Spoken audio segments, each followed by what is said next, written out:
Hi, this is Ben from 561 Music Podcast. Right now, we're trying to get 1,000 subscribers on YouTube. It just helps us get out there more. It also enables us to monetize the podcast, to make it better, do more advertising for it and things like that. Subscribe to the podcast and hit the notifications button. That would be doing us a really big favor. Thank you very much.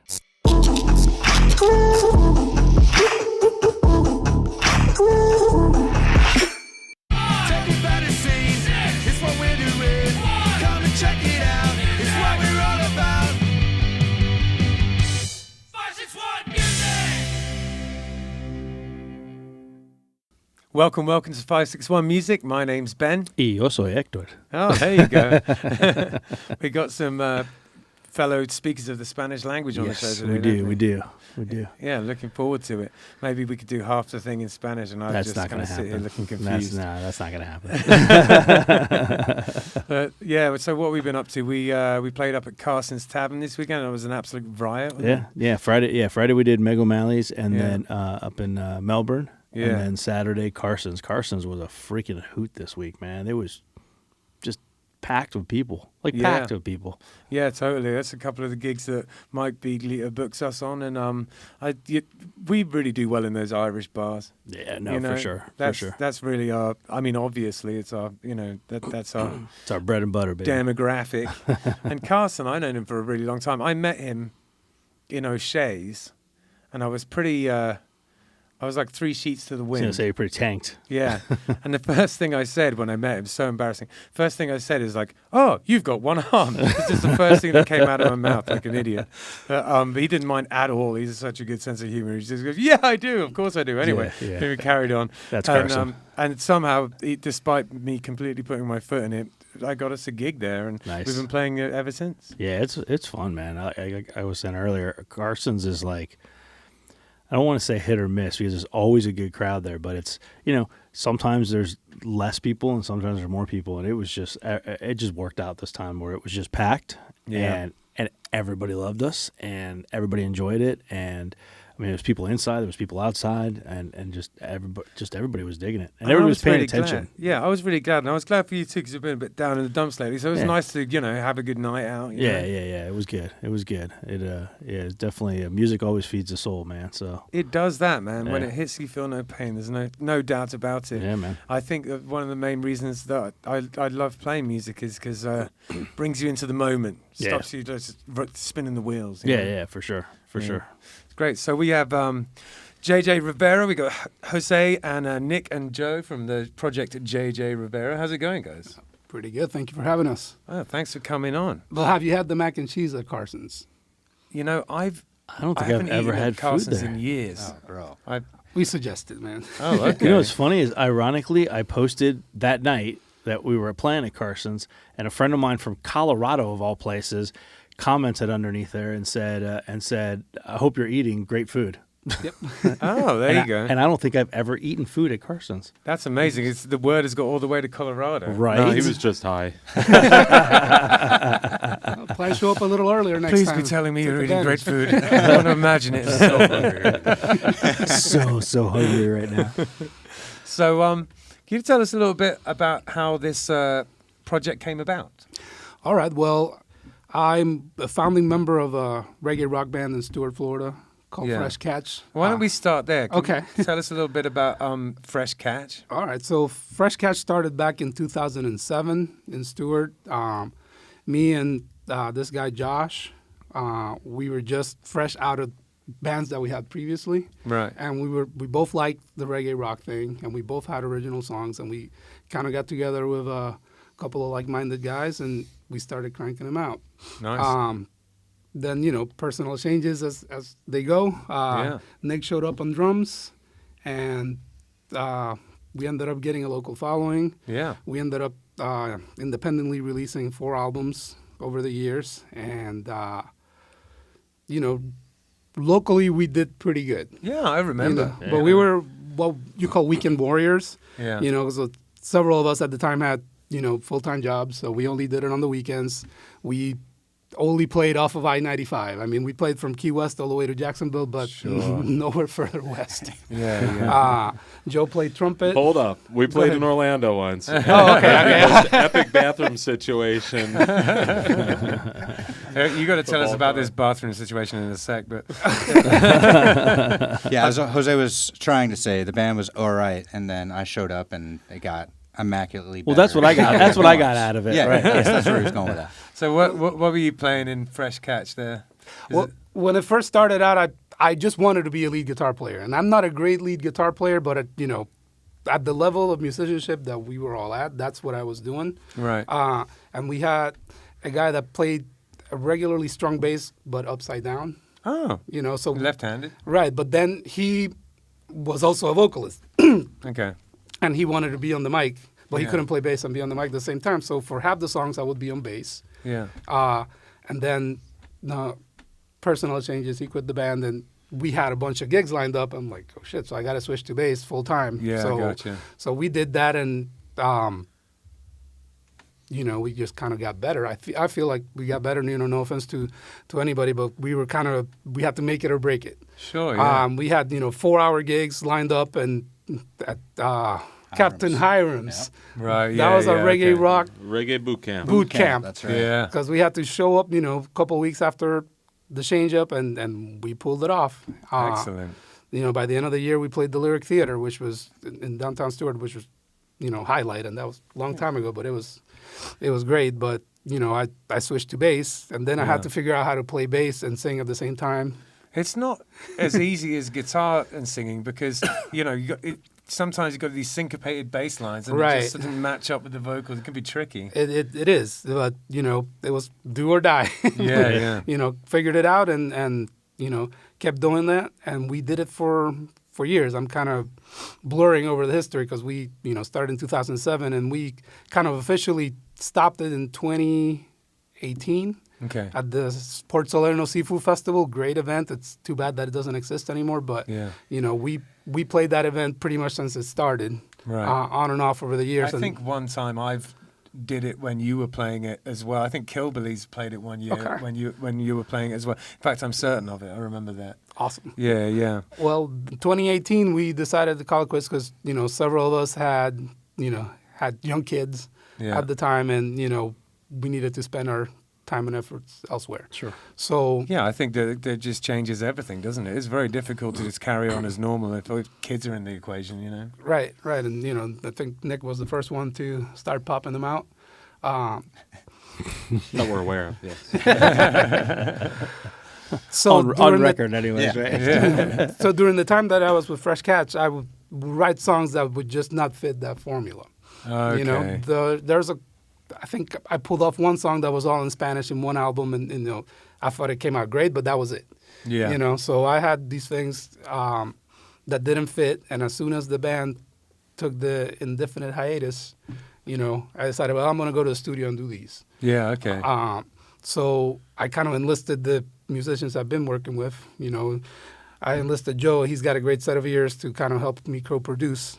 And, that's how we came up with the first EP with 7 songs over at Raincat Studios in Jensen Beach. Yeah, big up Raincat. Brian and Jeff, love you guys. I would suggest to any musician at any level, if they want to get something done well, something done quick, and something done, with the ears of a musician, that's the spot they need to go to. Yeah, I've heard great things. Yet to spend any time there, but the clock's ticking on that one. I've got to get down there. Yeah. No, I would suggest it, but so we had a great time doing that, and as the years went by, I just kept collecting more songs, and I figured it's time to go in again. So last year, little by little, I would go in whenever I had enough time. Nice. Go do some tracks, and by the end of this year, I had 4 or 5 new songs that I've been putting out this last month. Okay, that's awesome. It's very coming together, like it's becoming your main thing at this point. Yeah, and I used to do solo acoustic gigs around Stewart, but then COVID hit, and I kind of took a backseat for that. And that was a big reshuffle then, because some people kind of like practiced up and then came out strong, which is that's sort of what ended up happening with us, because our band was on a little bit of a weird low ebb before, and then when everything shut down, it gave us a chance to regroup, and then as soon as we could go out and play gigs, we came out fighting. But other people, it was an excuse to just like completely stop. There was I feel like there's a big reshuffle at that point. Yeah, no, there definitely was. So I was doing that, not every weekend, but somewhat regular. And then, once COVID hit, I just kind of, I don't know. Yeah, and, sure. I had my concerns, and then 2021, I'm like, okay, I'm ready to go again. And then another wave hit, and I'm like, okay, never mind. Yeah, sure. So I feel like now I'm ready, and I would like to do that. Yeah. I do the reggae rock thing. I do the Latin thing. I love 90s alternative stuff. So what comes out is kind of a mix of all that. So where are you from originally? So I was born and raised in Puerto Rico. Right. And then when it was time to go to college, I ended up in Iowa. Okay. Gotcha. Yeah. That's like two different planets. That was planets, definite culture shock. But I benefit from being exotic in Iowa. Yeah, I bet. For whatever that's worth. For How so, Jose? well, for what it was, I had a great time. I didn't grow up being a musician. Right. I met Were your parents into music when you were young? Listening. okay. Every Puerto Rican household has a set of records that everybody got. Yeah, I got you. But my dad had a really good vinyl collection. I remember he had Simon Garfunkel. He had the Bee Gees soundtrack. I remember listening to that. So he had some stuff in English plus a bunch of, stuff in Spanish and Puerto Rican stuff. Yeah. And then that was kind of like the basis of it. Yeah. But I didn't grow up playing or singing or anything like that. What I Right. did do was, in high school, there was a phenomenon that ended up being reggaeton. Yeah, sure. That at the time, it was called, in Puerto Rico, it was called underground. And what happened was these kids from poor neighborhoods, they would line up at this DJ's house that had Jamaican dancehall tracks, and they Yeah. would rap over it in Spanish, Yeah. and then they would sell these tapes at shows. Okay. And it was huge, but underground. The radio wouldn't play it, they wouldn't be on TV, but, everybody knew those tapes. Sure. I can sort of remember the early-ish days of it, at least when it got to England, which Okay. at that point was probably, a fair bit down the way. Right. But, So I'm talking like 93, 94. oh, yeah, okay. Where yeah. it was like totally underground. There's a mixtape, the DJ's called Playero. Right. And he would just name the mixtape by the number. So by number 37, Daddy Yankee was on there. Okay. But he was a young kid, rapping in there, but out of like 20 other guys. Yeah. And then, in the early 2000s, he got huge. Yeah. So I had these tapes in high school, and I would rap along to them. So, I developed the vocal skill of being able to rap. And then I like U.S. hip-hop, Yeah. and I could kind of mimic that. Sure. So then I got to Iowa, and I met these guys that had a band. And the lead singer was this Mexican-American guy that he would rap, but he could sing like Freddie Mercury. Oh, wow. Cool. So they needed kind of a hype man person. Yeah. And at the time, I was young, I was in shape. I could kind of rap, so I joined this band. Yeah, man. It was called Great Big Freak, Yeah, cool. and it toured all over the Midwest. We played Kansas City, we played Chicago, we played Minnesota. I've been there, rap hype man in a kind of like punky hip hop band. I've been there. Yeah, I did done the same thing, man. It's good times. Yeah, so I could take my shirt off, jump around, and back up this guy. And, Yeah. But then after doing that for a while, I kind of started to pay attention what the band was doing. And I'm Right. like, well, this guy playing bass, what is he doing there? And the guy playing guitar, that sounds really cool. So by the time I was 19, I'm like, I want to play bass. So I Yeah. had the bass player show me a couple of things, Yeah. and then I started trying to figure out some more stuff on my own. I freaking love the bass. Yeah. The bass is, if I had to pick one of the instruments, if I honestly say, which one is my favorite, it would be a toss-up between bass and guitar. I really think it's a beautiful instrument and so important to the band. Oh, absolutely. Yeah. So at the time, I got into Sublime, Yeah. and this was late 90s, and I started to learn to play Eric Wilson bass lines out of the Sublime records. Cool. And I remember one time in a Great Big Freak gig, we kind of switched it up, and they let me play bass on a Sublime cover while the bass player was singing. Yeah. So that was cool, and I'm like, okay, I think I can do this. Yeah. So then, So you just sort of got eased in, like slowly but yeah, surely, yeah. But it was just curiosity, and at a late age, and some people have innate talent, some people got to work at it. I had to work at it, and I knew I was never going to be a virtuoso, but I can be, have working man's competency. Yeah, no, as I far as gotcha. that. So I had the bass going on there when Great Big Freak kind of ended. How old are you at this point? When Great Big Freak ended, I was about 20. Right. 20, Okay, so you're still 20, pretty 21. young. Yeah, so I was about 20, 21, and, some of my college friends had, a punk band that would play basement kegger parties. Okay. So I was doing the rapping thing then, but they would let me play bass for about a third of the show. Okay. So I got decent at that. Then fast forward to 2003, I was 26. Yeah. I moved to Florida for How a did job. that happen? Oh, for a job. For a job, yeah. I worked for the government. It'll be 25 years this March. Okay. So, I've always worked, but I showed up in Florida as a grown man with knowing nobody. Yeah. So I figured I got to build a social circle.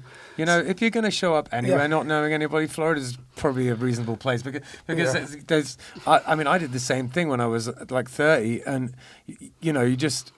Thankfully at that point I still drank, so I just went to like a gazillion bars and I got to know people pretty quick down here. I Yeah. find that it's the only thing is that it's quite like a transitory population, so you'll get to meet a bunch of people and then they'll all leave. Right. That's the only bad thing. Well, I showed up and not knowing anybody. I called the music store and I said, "Where's the open mic nights?" And I started going, but I couldn't really play guitar. I knew like 3 chords and stuff. So I would keep showing up. Then I would keep showing up. I'll bring my guitar, but leave it in the car. Right. And I was intimidated. And I did that for a couple of months till one day I saw this guy that was just absolutely awful. And that, look, if this guy's up there doing it, then I might as well go try it. Yeah, there you That's go. how we met Nick. Well played. This predates Nick by a couple of years, but Yeah, we're But- still in the early 90s here. Right? we're already up to like 2003, 2004. Okay. So then I started doing the open mic, started getting better at guitar, started writing songs on guitar. What was it like in 2004 down here in the music scene? Well, there was several open mic nights. You could play out if you wanted to do open mic nights, 5 times a week in the Stewart area, Jensen Beach area. You could do it. Oh, cool. So there was a group of people that were doing it at the same time, and I met this cat named Cody, and Right. Cody ended up in a band with Joe called Smoking Section later playing Yeah. bass. But Cody I was 26. Cody showed up, 18 years old, from Alabama. Same thing, didn't know anybody. Yeah. But he was doing the open mic nights. And first time he showed up, he played this song called Jealousy. And this, he wrote it. And I'm driving home and I'm humming the damn song. So I'm like, okay, this kid's got something. So then next time I was talking to him about music and he said, I need a bass player. I'm like, shit, I play bass. Yeah, there you go. So we got together and we formed the band. There was this guy that played hand percussion named Mike. So we Right. named the band Joe Michael for Jose, Mike, and Cody. Right. And we did that for a couple of years. We put out a record, like 12 songs, half his, half mine, and mine were some in Spanish, some in English. Yeah. This probably 2005. And then that band broke up because Mike decided he doesn't want to play drums anymore. Right. And he's moving away and stuff. So that's when I met Josh from the band. He was in a band called Noko Oi Right. that had kind of broken up at the time. We're in flux. Anyway, me and him got together. They're still in flux. Flux. Yeah, they're still in flux. Much love and respect to those guys because the first time I saw Noko Oi play, there was a place called Wahoo's Yeah. in Stewart, right by the water. And it was the biggest local show I have ever seen. Oh, cool. There were drunk kids all over the parking lot, all over the bar. It was insane. I'm like, oh man, these guys, I thought they were kind of big. And at the Yeah, time yeah. they were playing some Slightly Stupid covers that Right. I thought were theirs because I've never heard of Slightly Stupid. Right, So I'm like, yeah, oh man, yeah. these guys are brilliant songwriters. So Josh was there at that show, but then, we kind of kept in touch and our respective bands broke up. We kind of got together and we made Fresh Cash happen. Nice. Yeah. I always think Slightly Stupid is really like it.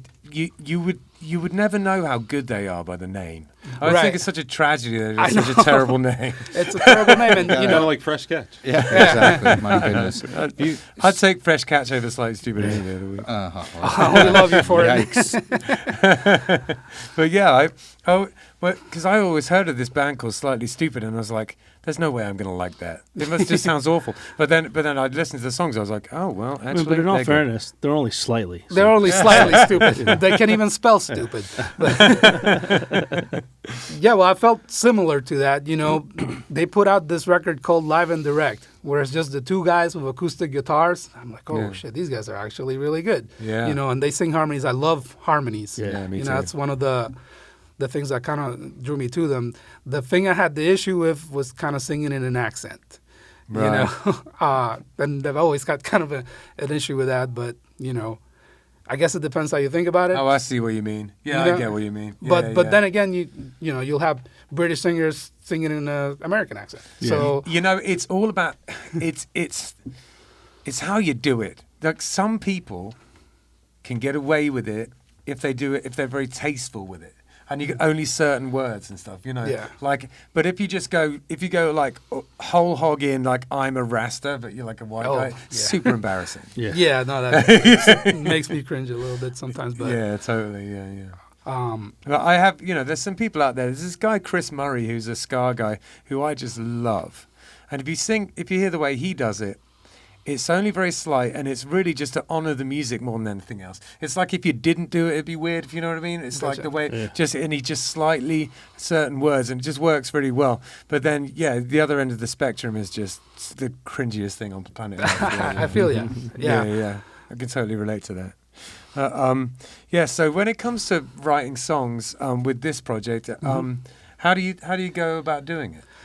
Well, I have my trusty nylon string guitar.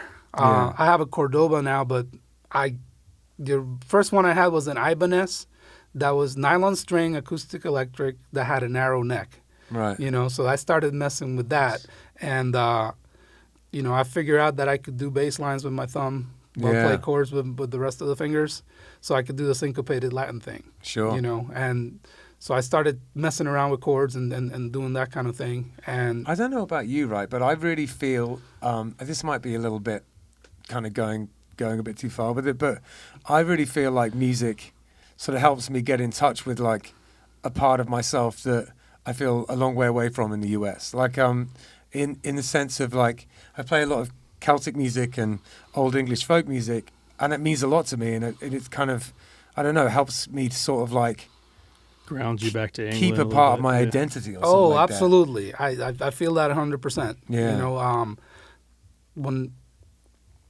part of the way I learned was learning some Puerto Rican folk songs. Yeah. You know, and yeah, same thing is to kind of connect with a culture that, you know, I'm far away from. Yeah. You know, my parents moved over here, so, you know, I rarely go down there anymore. And then, you know, it's sad. I used to go down often.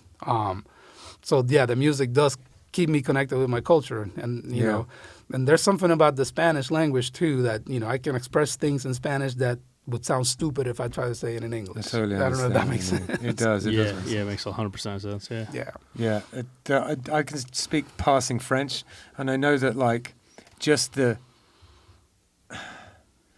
even though it can be the same word or the same phrase, that there's just it means something different. You know, it has like, you know how everything is kind of like a double entendre. Everything sort of means one thing, but also another thing. You know, Right. or has an emotion attached to it. You know, those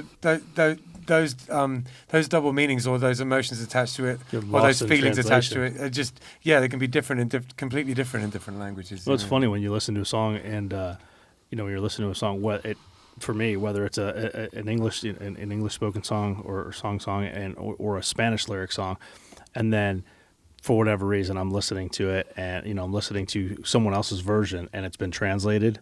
Yeah. You know, they'll say something in the song and I'm like, well, that wasn't the lyric. Like they change things, but they have to change things to rhyme. They have to change things to make more sense in that other language, you know, Yeah. things like that. Yeah, because you're right. Some things just don't translate well. Yeah, totally. And how does it work? So yeah, when you're writing the lyrics, how do you, what do you draw from in terms of inspiration? It's mostly personal stuff. You know, like one of the songs that we'll play today is called Abuelos Ausentes, and that means absent grandfathers. Right. And the reason that came about was, you know, when I had my youngest daughter, my parents moved over here, and I seen how my dad interacts with my daughter. She's 4 years old now, and, you know, they babysit her and stuff, and, you know, seeing him interact with her kind of reminded me that me growing up, we didn't have a relationship like that with grandfather. So on my mother's side, you know, it's kind of messed up story. You know, he was a foreman in a tobacco plantation in the mountains in Puerto Rico. And he had a wife, and he had 5 kids with my grandmother. And then he up and left, moved down the road, shacked up with another woman, and had 3 kids with her. Oh, wow. So when I was growing up, if I wanted to see my grandfather, if I was on my grandmother's house, I had to walk up the road and go see him over there with a whole other family. Oh, wow. Which was really messed up once I was an adult and I got to understand that. Yeah. As far as my grandfather on my father's side, you know, I never heard anything about him. You know, my grandmothers were saints. You know, they were very strong women that took care of their family. Yeah. You know, but I never heard anything about my paternal grandfather. And recently I asked my dad about him. He says, you know, I met that dude twice in my life. Oh, wow. And the first time, well, not met, I saw him twice in my life. The Sure. first time he was in New York with my grandmother because she needed an operation, and family members of his father got a hold of him and said, you know, come to the apartment so you can meet your dad.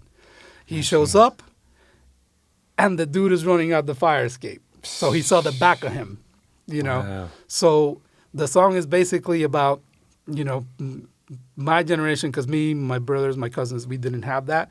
Yeah. But so it felt like a family curse type of thing. But when I see how my father interacts with my daughter, you know, he kind of broke that family curse, and that's excellent. that's in the song. So you know, it's personal stuff like that. You know, in my first EP, there's a song called El Brujo, and that was kind of the name I go with in Fresh Catch. Sure, yeah. And where that comes from is, you know, familiar with Santeria religion? Yeah, I've been passing, yeah. Okay, but not the Salam song, the actual. So one time I was in Puerto Rico, and I went to visit a santero, which is the priest that does that. And, you know, when I sat down to kind of do a reading, you know, he read me like a book. He told me things that nobody should have known. Oh, wow. And that night I fell asleep, and I had like a dream that was like a religious experience, basically. Wow. You know, and, you know, I grew up Catholic, and I never had anything like that, you know. And that guy told me in the reading that, you know, brujo is kind of another name for, you know. Kind of like a witch sorcerer type thing. Right. But he told me that I was born a brujo. Yeah. You know, and, you know, I took him at his word. I'm respect that too much, and I'm kind of scared of it to kind of pursue it further. But, you know, that's where that came from. So I have a song kind of describing that whole experience. Ah, that sounds really awesome. And like what I think personal songs like that, you can get, you know, something that you really care about, and you can really imbue meaning into. Mm-hmm. I think when it comes to performing it means more, and it just gives the music depth. There are some songwriters out there who can just write things off the top of their head that are incredible. Mm-hmm. You know what I mean? But that's not me. You know, I have to write from in here, otherwise it just comes out like garbage. You know. No, I feel you. Same thing. You know, I might take liberties with how something went, but, you know, most of my songs I write are, you know, based on personal stuff. Another one I'm released recently is Leave a Light On. That kind of came out as a reggae rock song. Yeah. You know, I wrote her for my wife. You know, she was the most supportive person. I mean, she puts up with me doing this music thing on the side. But, yeah, so does my wife, and I think, you know, aren't we all so lucky that we have such reasonable women in our lives? No, I feel blessed, you know, that we met. But back in 2016, for work, I had to work out of Jacksonville for 4 months. Right. You know, and while we were out there, you know, while I was out there, one of our cats died. Right. You know, and this was like a Monday. She calls me at 10 o'clock at night crying that the cat died, and I just got in the car and drove down, 4 hours to be with the family. Sure. So that's where it comes, I'm on the road, leave a line on, I'm 300 miles and 200 miles, I'm 100 miles away, just leave a line on. Yeah, you can't go wrong with that's a great. Because I'm on the way. That's great. Yeah, it's very evocative. It works great. So, so what about the rest of these lads then? So, Joe, how long have you been playing trumpet? And is it your only instrument you play? I mean, it's the only one I play kind of well. Yeah, okay. I can get by on some other things here and there, but yeah, I started when I was in 3rd grade, so whatever age you are in 3rd grade, 8, 9.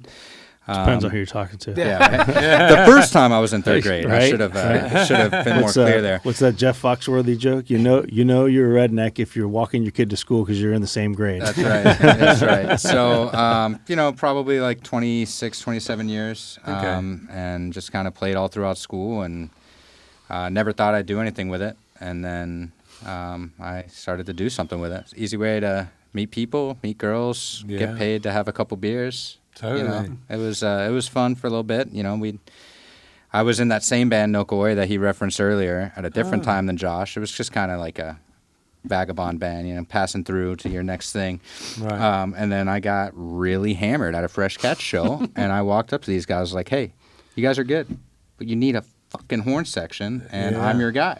There you go. So I just didn't worry about the section aspect. I'll do everything. And so they voted me in. Everybody was about it except for him, except for Jose. He put me on To be a clear, I wasn't excited about it. He put me on a 3-strike system, and I got my second strike on day 2. Oh, and damn. So all right, this is gonna be Strike per short-lived. day. But That's not good. It's not good statistics.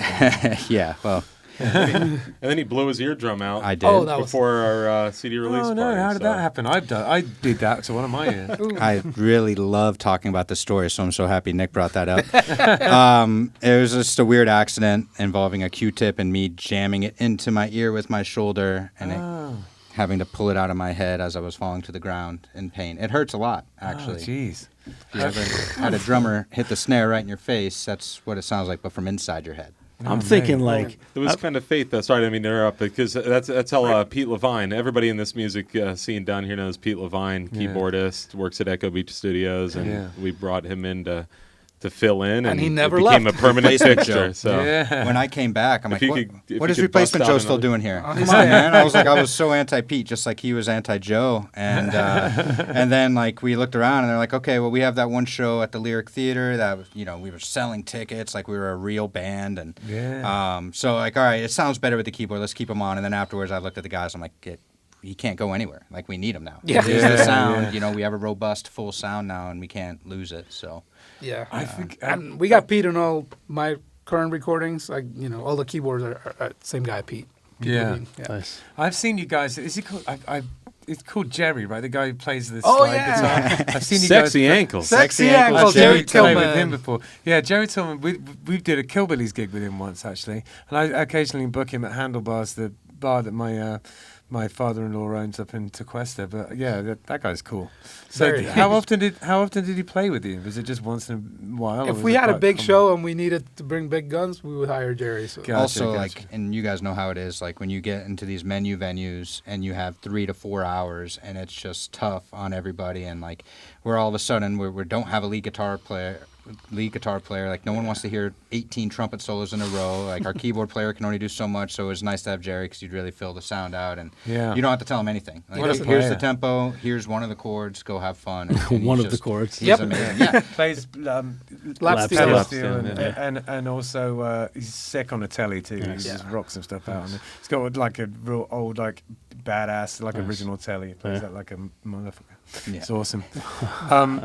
So the drums. How did that all happen for you? Oh, for me, geez, I got into drums early on. I think it was maybe 3rd grade, 4th grade. The band instructor came to our school, and I came home and I said, "Dad, I want to play the clarinet in the band." And he said, don't they have like electric guitar, drums, or something? Don't they have like a cool guy thing? Yeah. And I said, they don't have electric guitar, but they got drums. He's like, yeah, I would do that. He's like, everybody always needs a drummer. So just went in, picked drums, started playing. That was some wise advice from you. It was, yeah. He's an excellent guitar player himself. So Yeah, no, he wanted a drummer. Always grew up in a musical family, but cool. yeah, got involved just in random bands over the years up in Orlando and just all around town. And then, yeah, linked up with these guys through just fate. You know, one of my buddies that I grew up with introduced me to them. They needed a drummer, hooked up with them, and we've had a blast. Yeah, just good times. I got opposite advice from my parents, man. I was in first grade, and I went into one of these band meetings or whatever that they get all the parents and the kids, and you pick instruments or whatever.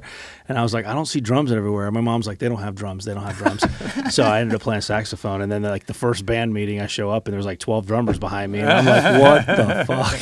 Yeah. Well, I encourage. I got my 5-year-old son just started drum lessons last week. Nice. And he's rocking out at the house right now. My son's a drummer, we got an incubator situation happening there. Yeah. He's going to be badass. That's fantastic. Love It's how going he's to be a not Fresh taking Cats lessons. version 2.0 of all our kids. Yeah. Not taking lessons Fresher from you. catch. Yeah. Fresher Fresher catch. That's really, really cool. So, yeah, I guess the other question that I have to ask, because I ask everyone this, is when it comes to like privately sitting down and doing it, do you still practice the guitar? Absolutely, because I don't have the natural talent. I didn't start young, so I constantly, I have one by my desk at work, and whenever I'm not doing something that requires my full concentration, I'm messing with it. I gotta outsource all the guitar solos in my recent recordings. I had to outsource because I can't play like that. Right, yeah. But I like messing with it, finding chords, even though I don't know the name. I got an app that I can figure out what the chord name is. I found there's a thing that they're trying to sell me on Facebook, right, which is like, it's 2 pieces of plastic, and it has the chords on. You rotate it, and it goes through the circle of fifths, and it shows you all the chords you can use in any key to write a song. That actually seems pretty cool. I might get it. Yeah. For the students, I kind of know that stuff already, but for students, it'd be really helpful to have in my room. This is my guy, though, man. This is like, I'm a bass player, and I same like that. Like, theory, forget it. I just, these guys, we're in practice, and these guys will be like, whatever. Yeah. They'll throw out chords and notes and things that A made flat up. 13. Yeah, A flat, A flat 7 or something. I'm like, what the are you talking about? Is that still mean an here? Is that still an A? Yeah. I have this song called Ripples that it has like 10 chords in it, and they're all me just messing around figuring out what sounded good That's one awesome. after the other. So then when I sent the recording to Pete to throw some piano in there, I got to figure out what the chords are. So good thing I found this app, and that's an A major 7th, add 6 or whatever. I don't know the theory, but I found the chord names, and not that he needed it. He's got a perfect ear. That's awesome. Yeah. What about you? Still play the trumpet at home? I'm actually, I was before coming in here today and before this project, like retired, kind of put it down. It was just, just wasn't feeling it so much and just didn't really have the avenues or the time or effort or any of it. We did it for a long time. So as you'll hear when we play today, it'll sound like I'm retired. Please throw some effects on that Put some shit. reverb on that shit. Dripping wet with reverb. But no, I wouldn't say I practice really at all. I do have this little tool that kind of mimics a trumpet mouthpiece that will kind of stretch the embouchure every now and then, so make sure I can still come in and play a couple songs. Easy now. But no, retirement's suiting me nicely, so now I can have a full-time job instead. I gotcha. Well,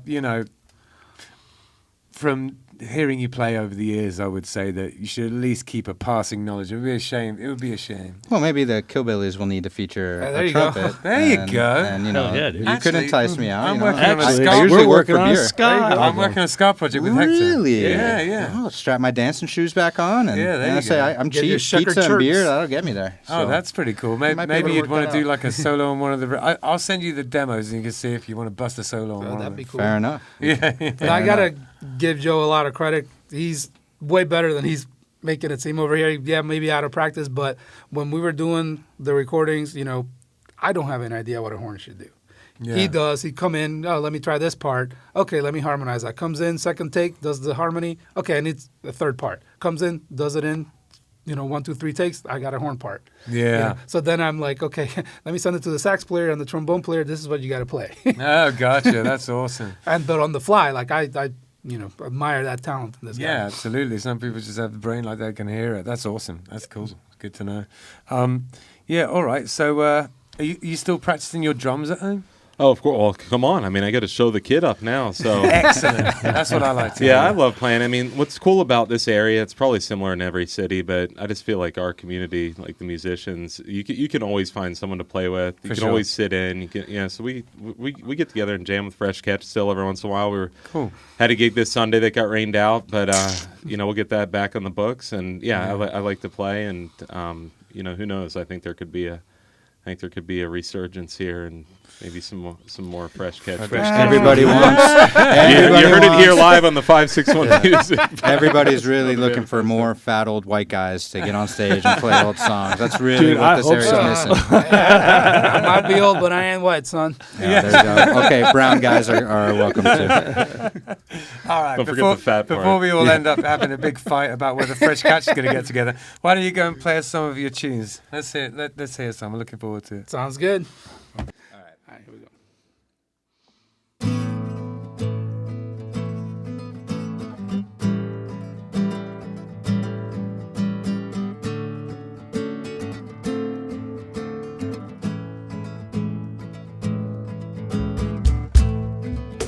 I stood on sacred ground. Traditions, they rippled all around. And once I heard them sing, the minute it changes everything. When did I become aware of the path that's been laid bare? If I'm meant to live out loud, I'll send ripples through the clouds.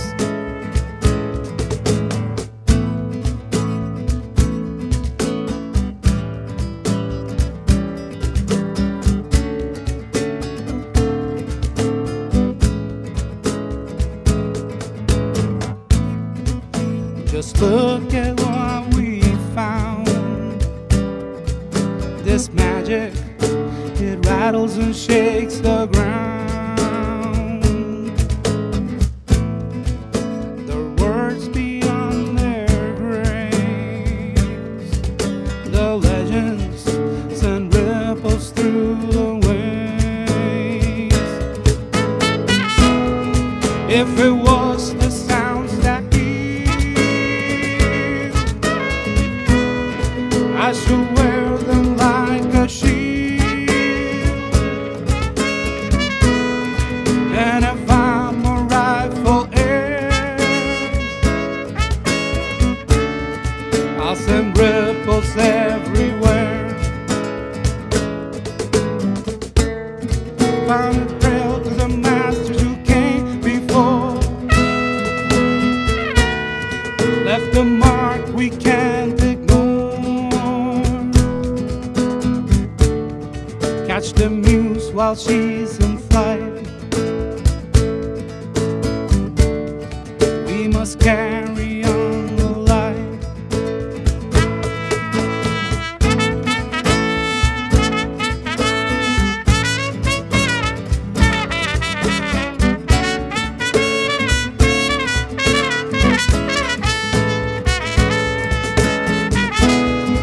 If it was the sounds that I should wear them like a shield. And if I'm a rightful heir, I'll send ripples everywhere. I'll send ripples everywhere.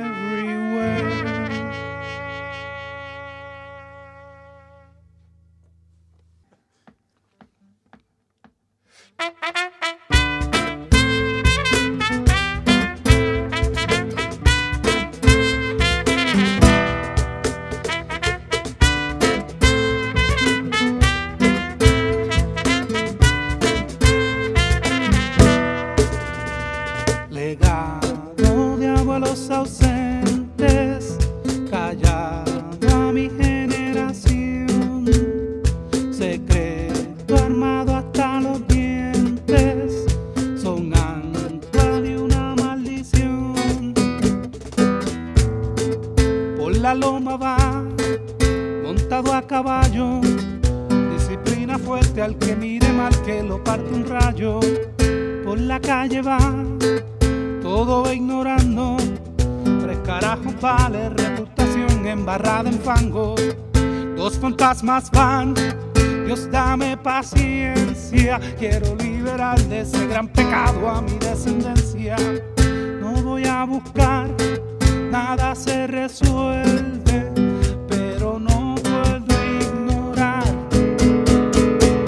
Legado de abuelos ausentes, callado a mi generación. Secreto armado hasta los dientes, son ancla de una maldición.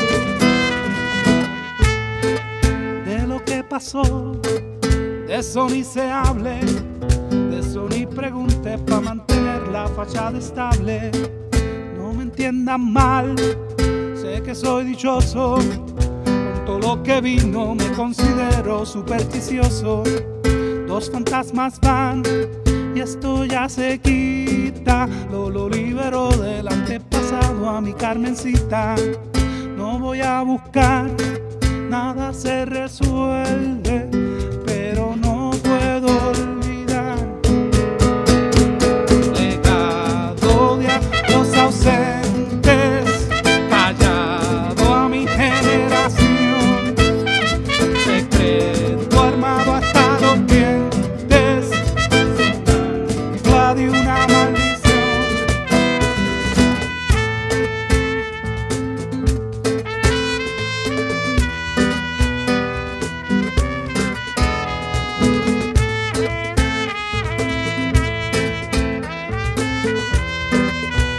Pero no puedo ignorar.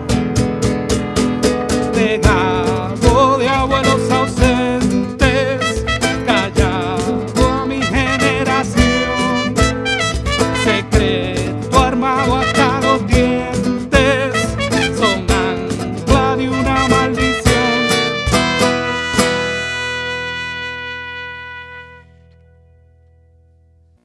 "561 Music is brought to you by Handlebars Bar and Grill. It's a biker bar in Tequesta, and if you're driving up US 1, you come across it on the right-hand side. It's a little bar there. It's bright yellow. You can't miss it with handlebars on the sign. And it has a long and storied history. It's been there. It used to be called Judy's, and it was run by this guy Victor, who sadly passed this year, R.I.P. Victor. And then my father-in-law took it over, and he's doing a great job up there. There is a bike night every second Thursday of the month, and there is a jam every fourth Sunday of the month. If you're interested in that kind of thing, it's just an all-inclusive, any kind of music, any style, any ability type of a jam. And there's great beers on tap, and they're wonderful food. Bernsey, the chef, does a fantastic job.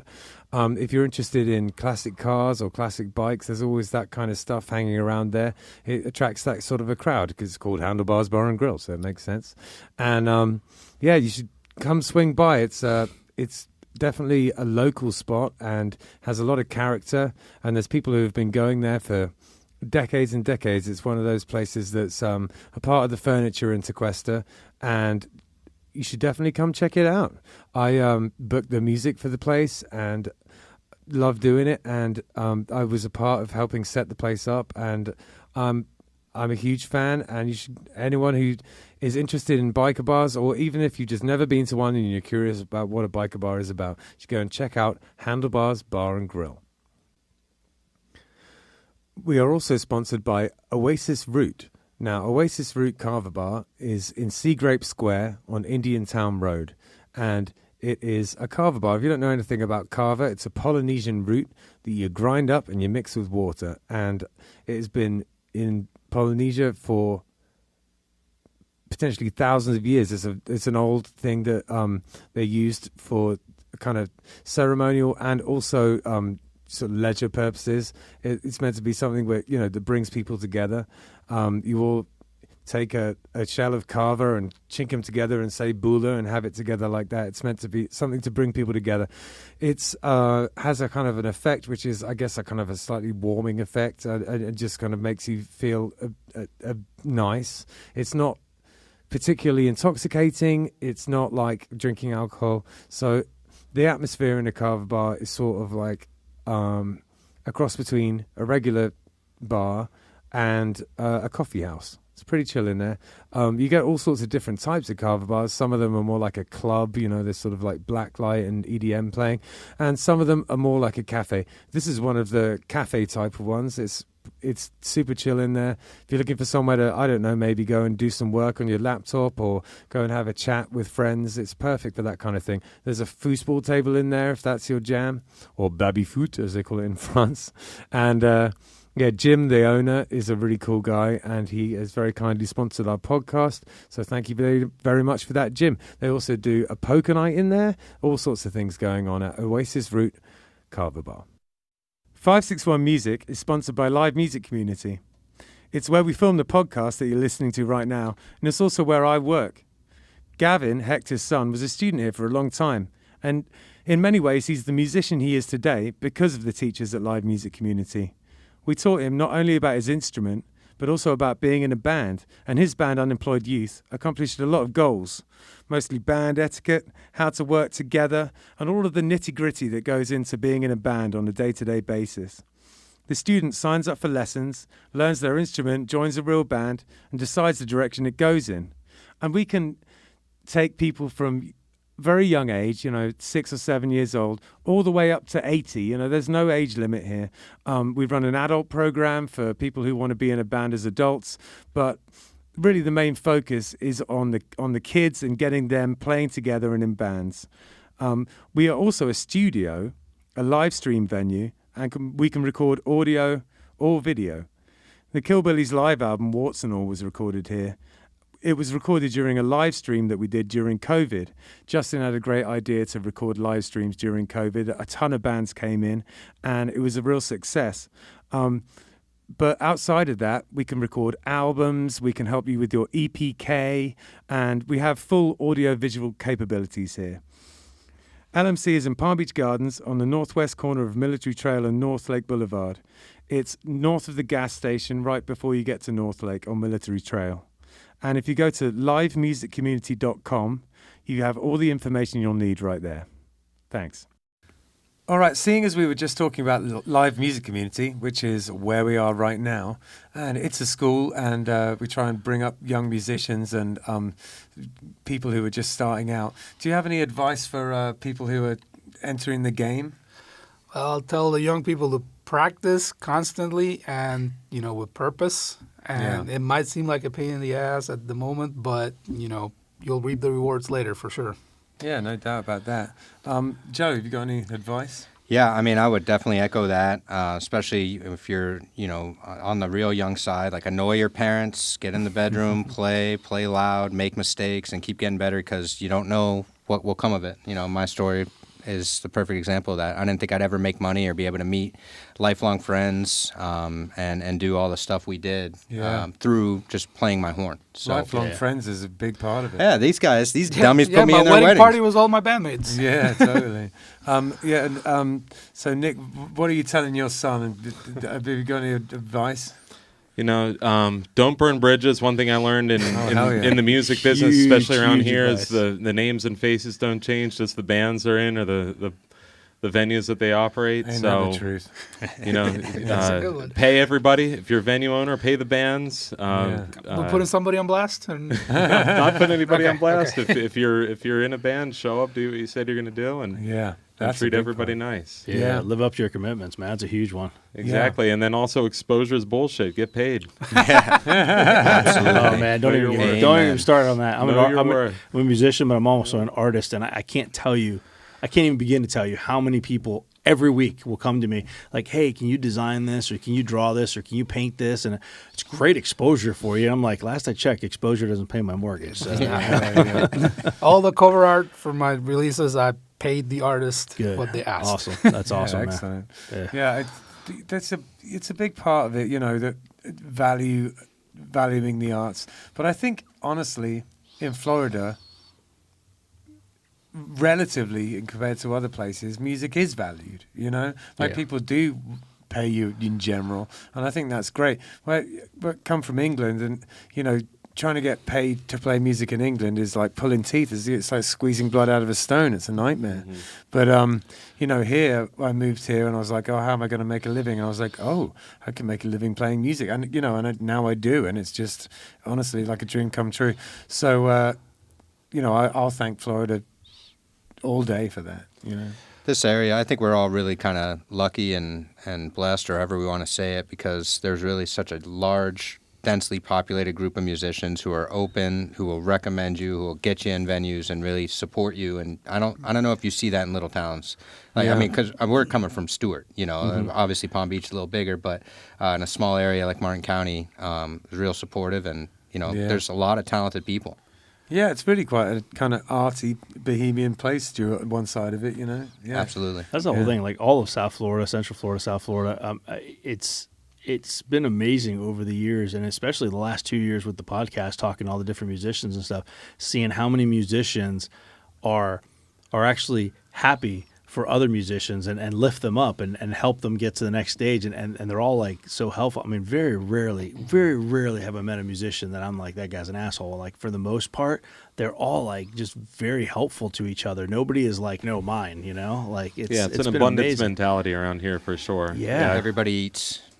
Yeah, exactly. There's plenty to go around, and every once in a while you run across somebody that doesn't feel that way, and they don't last very long. Right. No, exactly. And talk about holding up your commitments as well. When I first moved here, I was a little bit crazy and a bit unreliable, and really I learned pretty quick. He was slightly stupid. I learned pretty quick that you got to hold your end up. You got to get there on time. You got to do your thing, and if you do that, then you'll last. You just got to be reliable. That was a big lesson I learned upon moving here.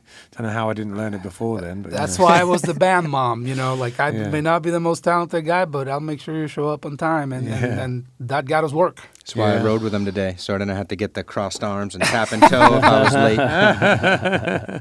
I love it. So, you just played us some tunes, and we talked a little bit about them before, but could you elaborate a little bit more on the songs? Well, I spoke about Abuelos Ausentes, the absent grandfathers. The other song in English is called Ripples, and this is one of the interesting things of how songwriting works, right? When my daughter was an infant, we would get a milk substitute. Yeah. There's a brand called Ripples. And there was one time our local Publix didn't have it, so I'm driving all over town trying to find the Ripples. So there's a section in Port St. Lucie called Tradition. Okay. And I found it there, and I texted my wife, I found the Ripples in Tradition. And when I saw that written down, I'm like, oh shit, that's a song title. Yeah, it is. Yeah. So I had these chords, and based on that one line, the rest of the song came about, and it's kind of the Ripples in Tradition is very poetic, right? Yeah. So I went with it, and it turned, songwriting sometimes a journey of discovery, as cheesy as that sounds, and the song ended up being kind of an ode to those of us that would do what we do.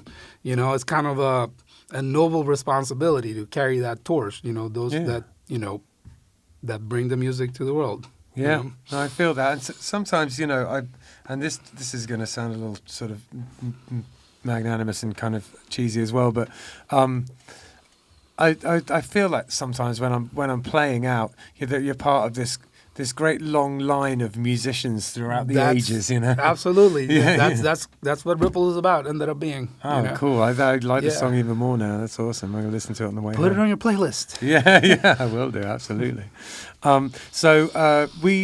You gave us a picture of your beautiful guitar. Can we just get that up on the screen there, Justin? Tell us a little bit about this baby. All right, so that's a Cordoba nylon string. It has a pretty thin neck, and it's an acoustic electric. And you know how they say that every guitar has some songs in it. Yeah. Well, for most of the stuff that I've been coming up in the last 5 years, it came out of that one. Great. There's something about it.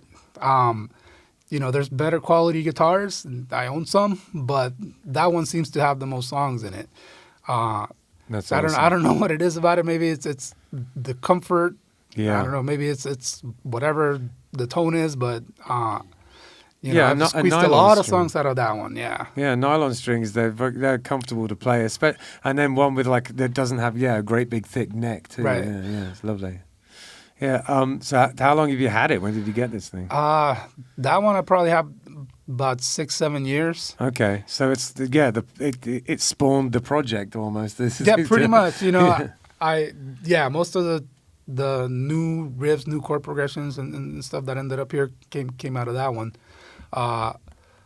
Others get refined on that one. You know, for my El Brujo project from a few years ago, I kind of wanted to do more acoustic stuff, so that guitar is prominently featured. You know, like all the rhythm tracks, you'll hear that. Oh, for great. the more recent stuff, I've been getting into electric guitars. I've been building pedal boards, and I kind of wanted more of that, and that's what ended up being there. Oh, neat. Do you ever take that one out and play live with it, or just that at one? home? Yeah, I do that one, and I got another one that's a Cordoba also, but it's a black one. I brought it as a spare because in case I broke a string, I don't want to have to restring a nylon string. Between those two, those are my main. If I'm doing a solo acoustic thing, it'll be those. Nice. I bought a Martin once upon a time, and I strum it, and I used it on the recording if I needed a strummed metal string sound in the background, but haven't gotten any songs out of it. So Well, nylon strings just have a vibe. It's a totally They different. do. There's its own thing, especially if you're writing this kind of more Latin style music. Just fits perfectly. They do have a nice tone to them. So so Cordoba, that's my go-to nylon strings. Yeah, it's making me jealous. Every time someone shows up with a nice piece of gear, the light goes off in my head, and I'm like, oh no, am I going to have to get that now as well? Well, if you see one, you should definitely try it out, because the first nylon string with a thin neck that I got, I was in Georgia for some work thing. I went to a music store. I picked it up. I strummed it a couple of times. I walked away, and the next day I had to go get it. Yeah. The black Cordoba, same thing. I was at the Guitar Center in West Palm Beach, and we went in to get some Fresh Cash gear. I don't remember what it was, but I saw it. I played it, walked away, got to the parking lot, and had to get it, and went in and got it. Yeah, that's awesome. Love at first sight. I love that. So, what have you guys, in terms of things coming up in the future, is there anything that you want to talk about in that arena? Fresh Catch reunion. We have nothing set in stone. We this last week had a Fresh Catch show in Jensen Beach that got rained out. That sucks. I think we're looking to reschedule that. I don't think there's a date for that yet. What about gigs with JJ Rivera? Is there anything? I don't have anything on the books right now, but I think I like to get out there. It's just with these songs, I get kind of weird about it. I like more of the background vibe, wine bar, coffee bar kind of place. It doesn't work in a rowdy bar. Sure. And I can handle a rowdy bar with an acoustic, but more like chill bars or like a concert hall or something. Like that. Right. I would love to be picking on a nice stage with a nice sound. Yeah, it would suit it. It's beautiful music. It's definitely listening music. As opposed to kind of like beer swilling music. I mean, it's got a beat. It's danceable. Danny Couto, he's the drummer, percussionist on the recordings. He was the percussionist on a Latin metal band called El Nino. They traveled. I know. All right, so he's traveled the world, right? Wow. So at one point, Nick was getting too busy with work and family that he stepped away from Fresh Cash, and Danny came in and he drummed with us for a couple of years. And he's from Brazil. He's got that Latin vibe thing. Yeah. So I brought him in for those recordings. So it has a danceable beat. Sure. But yeah, it's also listening music. Yeah. Yes. It's some good stuff, man. And Danny must not have been available for today. I love you for showing up, brother. I really appreciate it. No, An actual professional percussionist. You don't have a tattoo that says percussionality? He has a I can't speak. tattoo. What's it? Percussionality. Percussionality. Oh, there you go. That's funny. So you know it's legit. He made up word on his chest. Percussionality. No regrets. No regrets. Not even one letter. So what have we got coming up? We've got O'Shea's on Friday, which is always a blast. It's one of our Irish pub gigs that we do and always have a good time.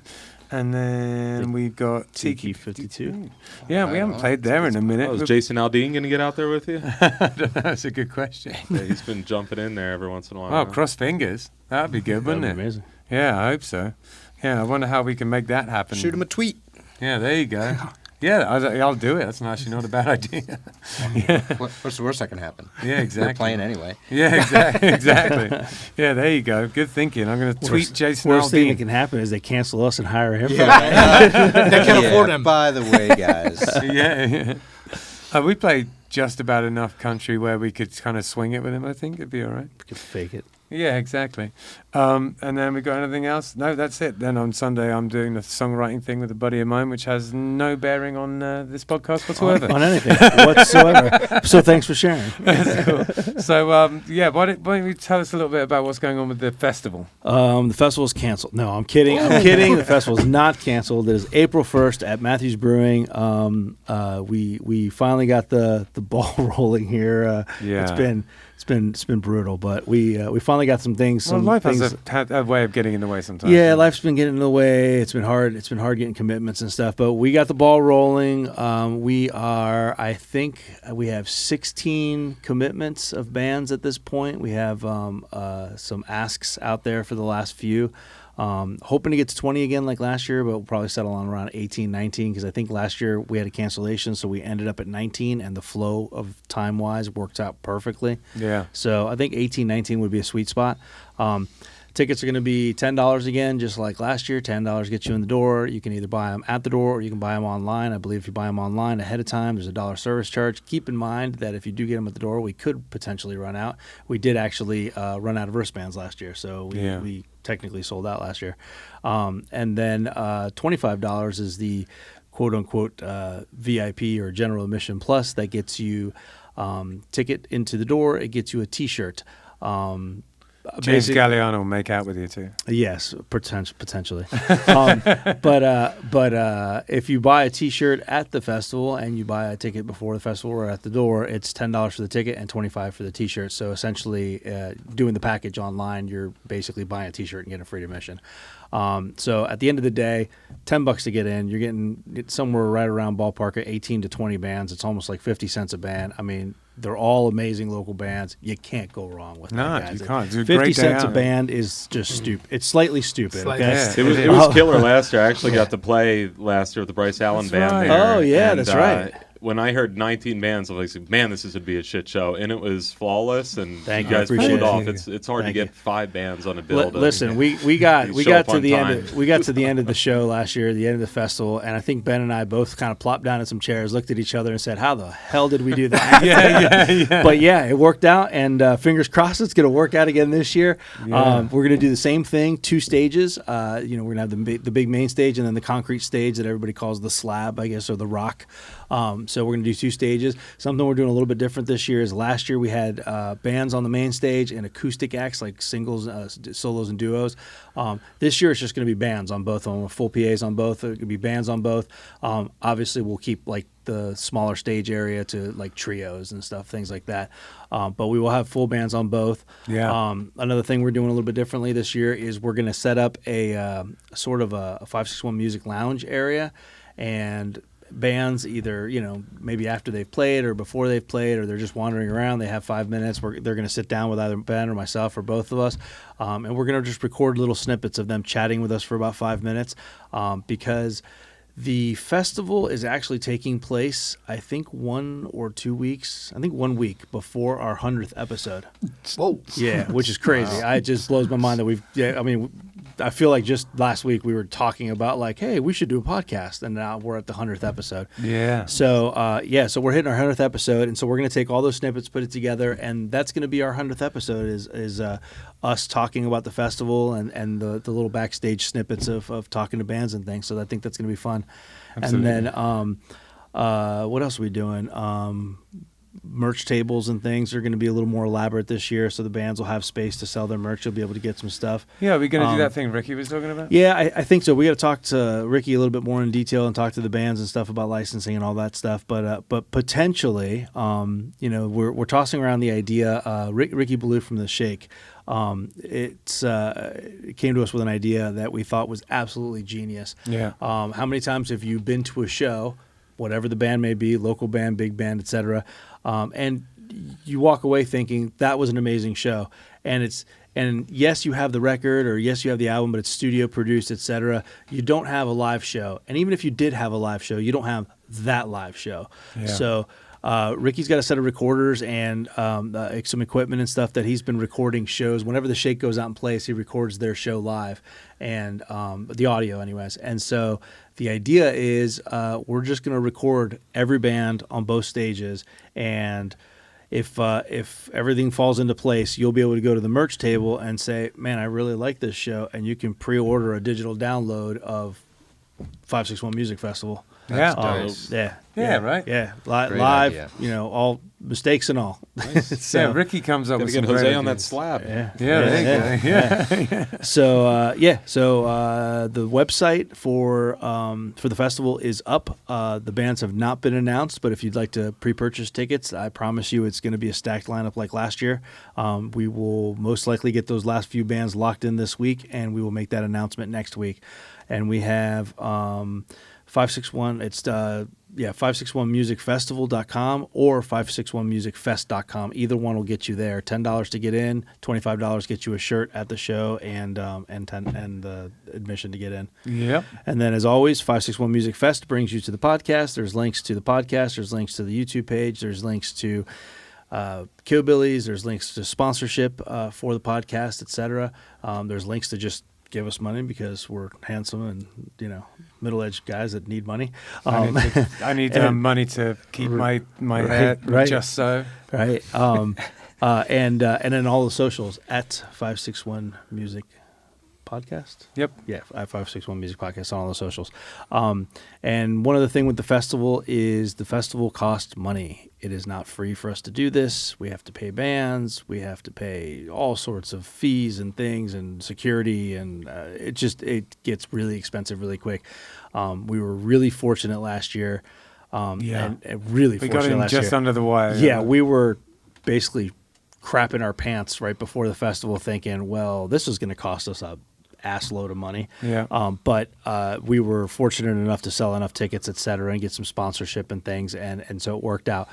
We're looking for that again this year, guys. We need your help. We have a couple of sponsors on board right now. It would be amazing to get a few more. If you're interested in sponsoring the festival, it's very, very easy. 561musicfestival.com or 561musicfest.com brings you to the ticket links. In the drop down of the ticket links, you have the choice of the $10 ticket, the $25 ticket with the T-shirt, and then there's several sponsorship levels starting at $250 all the way to the named sponsor for the main stage and for the festival, which is I think $2,500 or something like that. But which we didn't get last year, but we're hoping this year. But there's all these sponsorship levels. You can actually purchase your sponsorship right on the website. It tells you everything you get with the sponsorship. We'll be notified immediately because some of those sponsorships will get advertising on the podcast leading up to the festival, and sometimes even potentially past the festival, depending on when you purchase it. Yeah. We'll get notified immediately. If your sponsorship level includes advertising, we'll start advertising, we'll start mentioning, we'll start posting, all that stuff. So if you have any interest in sponsoring the festival, just to give you guys an idea, between ticket sales, people that just came to Matthews and hung out on the inside and didn't actually come into the festival portion and buy tickets, etc. All the bands that were there.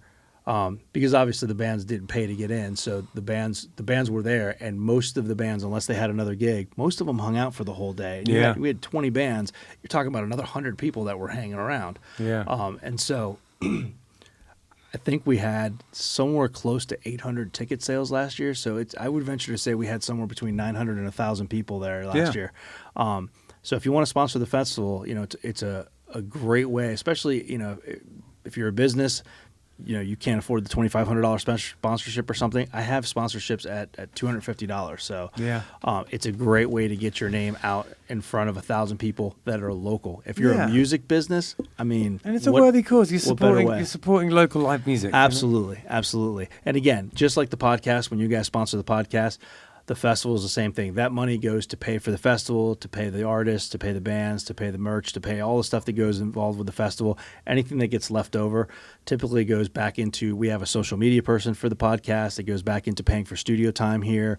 It goes back into all that stuff. Ben and I aren't rolling in money here doing this podcast. We do this as a labor of love, and all that gets folded back in. So 561musicfest.com, 561musicfestival.com. Get your tickets. We will be announcing the bands probably in the next few days, hopefully. Yeah, exactly. Yeah. It's literally the next couple of days. Yeah. And thank you so much for coming on. We really appreciate it. The music's beautiful, and some of the stories you told were honestly fascinating, and especially about the subjects of your songs. I found it really interesting. I appreciate it. And cool guys. Thanks for coming. All right, thanks for having us. We haven't even talked about DMT or aliens or anything. It's my first podcast. I love it. Yeah, totally. All right. Well, listen. I think maybe it's because I'm not funny enough for those kind of. You have to stick to music. Nothing funny about aliens. You need to lay off the Rogan, Nick. Well then. Oh, mate, that's brilliant. Peace out, guys. Have a good one. Bye.